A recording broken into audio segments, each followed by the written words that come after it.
도대체 명절은 누구를 위해 있는 것일까 고민이 많아집니다. 안녕하세요. 닥터 전미경입니다. 올해의 추석 명절은 잘들 지내셨나요?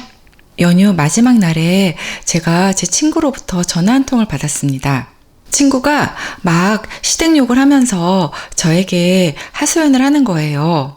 왜 대한민국의 며느리들은 시댁을 이렇게 싫어하는 것일까 궁금해져서 이번 영상을 준비하게 되었습니다. 제 친구는 아들 둘, 딸 둘 있는 집에 둘째 아들 며느리입니다. 이번 추석 명절 전주에 시어머니로부터 갑자기 전화를 받게 됩니다. 이번 추석은 너 혼자 명절 좀 준비해야겠다. 큰아들이 가족들 다 데리고 유럽 여행 간다고 하네. 이번 주에 명절에 못 온다고 미리 다녀갔다. 갑자기 훅 들어온 전화인지라 제 친구는 뭘 할 줄 몰라 예 그러고 전화를 끊게 됩니다. 전화를 끊고 나니 화가 나는 거죠. 이게 대체 무슨 일인가 싶어서 저녁에 퇴근을 한 남편에게 물어보게 됩니다. 남편이 대수롭지 않게 형님이 이번 추석에 형수님이랑 조카 녀석이랑 데리고 유럽 여행 간다고 하네? 이리 대답하는 겁니다. 너무나 쿨한 남편이 태도에 2차로 열받아 있는데 형님한테 또 전화가 온 거죠.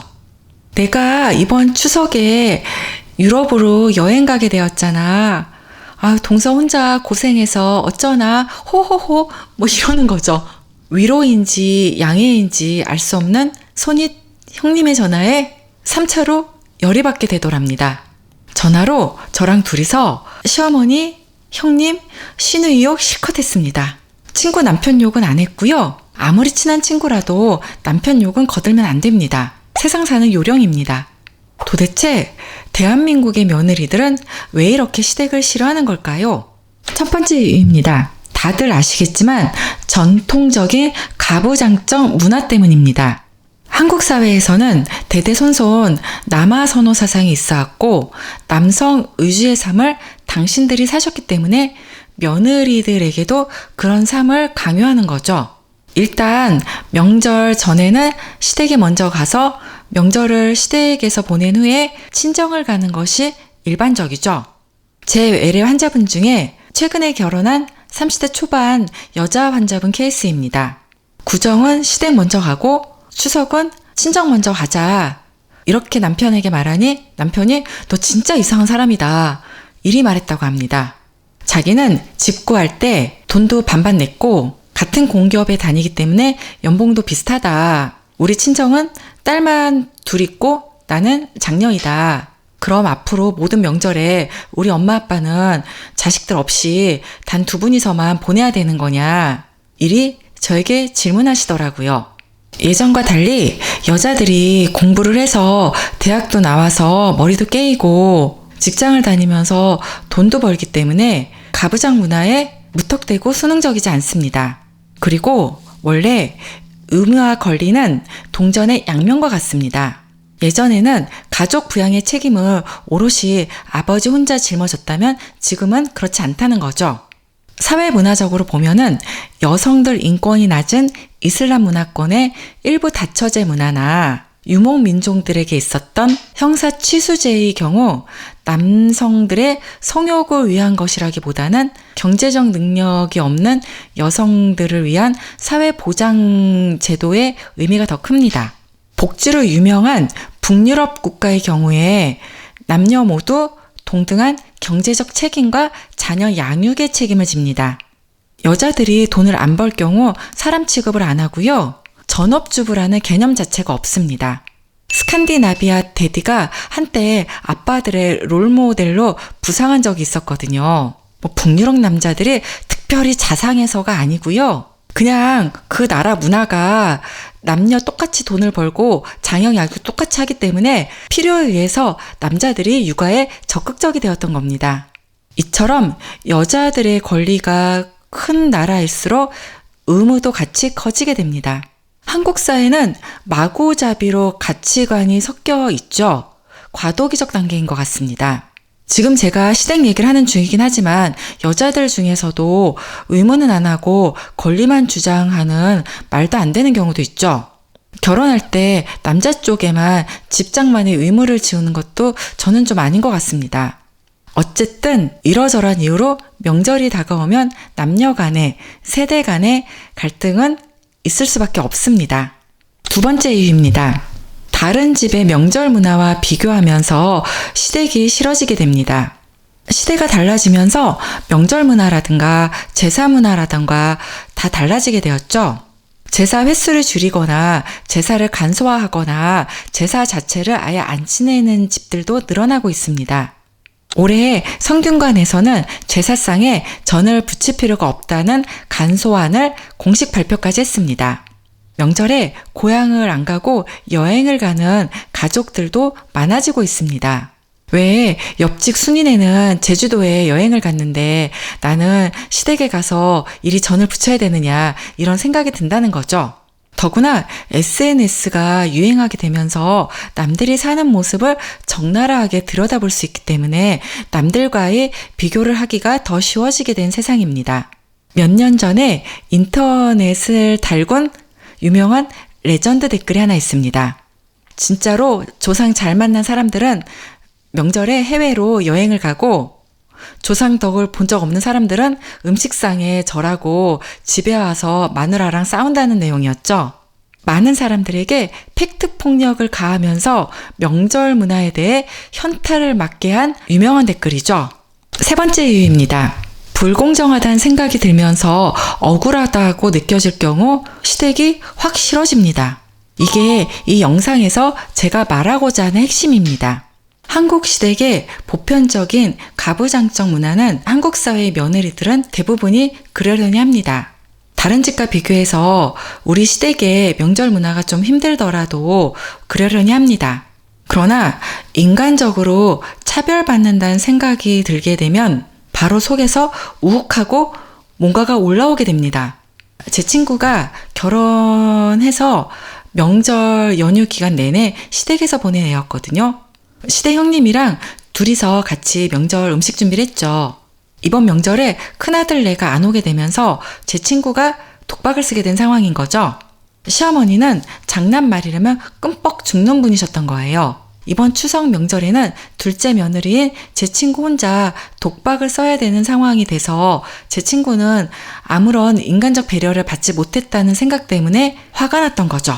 게다가 더 짜증나는 것은 친구네 시댁이 선택적 가부장 부심을 가진 시댁이었던 거예요. 며느리가 아들과 동등하게 밖에서 돈을 벌어오는 건 좋다는 거죠. 동시에 며느리 역할은 해야 하니 명절 내내 시댁에 붙잡아 놓는 거죠.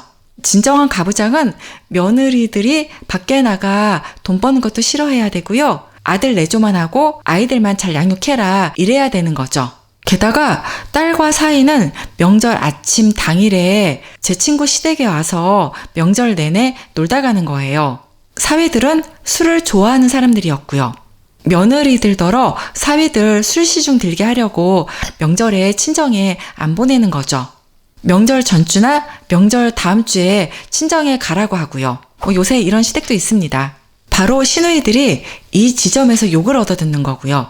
본인들도 며느리 입장이면서 새언니 입장은 고려를 안 하는 거죠. 이처럼 선택적 가부장을 가진 사람들은 우리는 유심히 살펴볼 필요가 있습니다.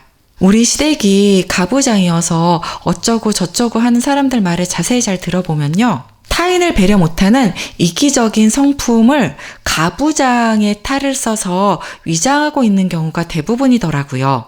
며느리 하나 희생시켜서 본인의 기득권을 유지하고 살고 싶은 거죠.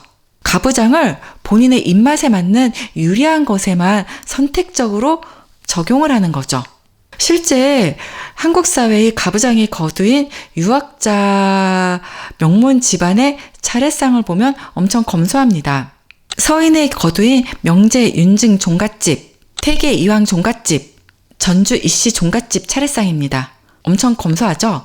며느리들 고생 안 시킨 차례상입니다. 현재 한국의 젊은 세대는요, 공정이라는 화두에 굉장히 민감합니다. 남북 통일도 별로 관심 없습니다.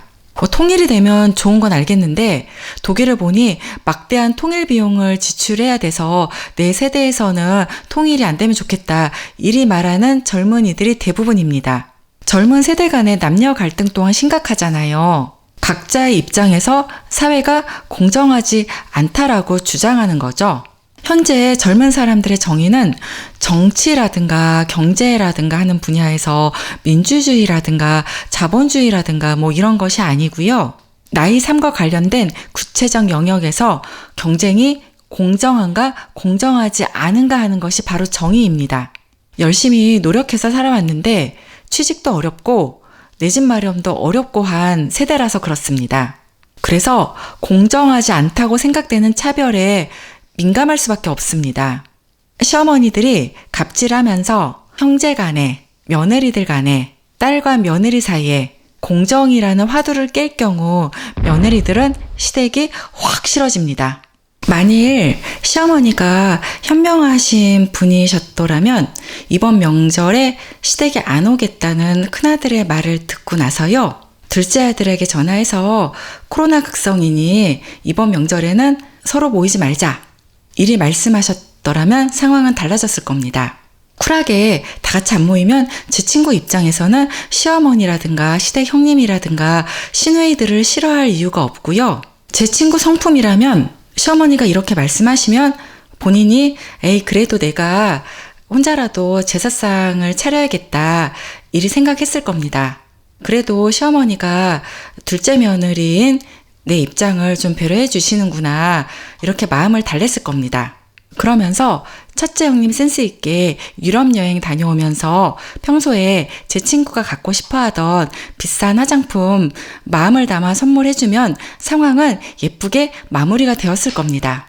둘째 며느리 혼자 제사상 차리고 사위들 술시중 들라고 하니 제 친구가 속으로 시댁 욕하면서 하기 싫은 거 억지로 하고 온 상황이 된 거죠. 또 제발 부탁이니 당신들 딸 오니 며느리더러 딸 보고 가라고 붙잡지 말아주세요. 며느리들도 얼른 친정집에 가서 부모님 얼굴 보고 싶습니다. 왜 딸과 며느리를 불공정하게 대하십니까? 이런 경우에 며느리들은 돌아가는 차 안에서 남편들을 잡게 됩니다. 제 친구가 지 남편을 얼마나 달달 볶았겠습니까? 그렇기 때문에 명절이 되면 남자들도 힘들어 죽을 것 같습니다. 양가, 시댁, 친정, 장거리 운전해야죠. 마누라 눈치 봐야죠. 도대체 명절은 누구를 위해 있는 것일까 고민이 많아집니다. 정리합니다. 며느리들이 시댁을 싫어하는 이유는 첫째, 시대와 맞지 않는 가부장적 문화가 있기 때문입니다. 두 번째, 다른 집과 비교해서 우리 시댁 명절 문화가 합리적이지 않다고 생각되기 때문입니다. 세 번째, 무엇보다도 인간적으로 배려받지 못한다는 억울한 생각이 들어서입니다. 권리는 없고 의무만 존재하는 한국 사회의 며느리는 절대 딸이 될 수 없습니다. 며느리 입장에서도 시어머니의 딸이 되고 싶지도 않습니다. 그러나 시어머니가 현명한 어른으로서의 모습을 보여준다면 며느리도 기꺼이 마음으로 시어머니를 존중할 수 있습니다. 이상 닥전TV였습니다. 구독, 좋아요, 알람 설정 부탁드릴게요.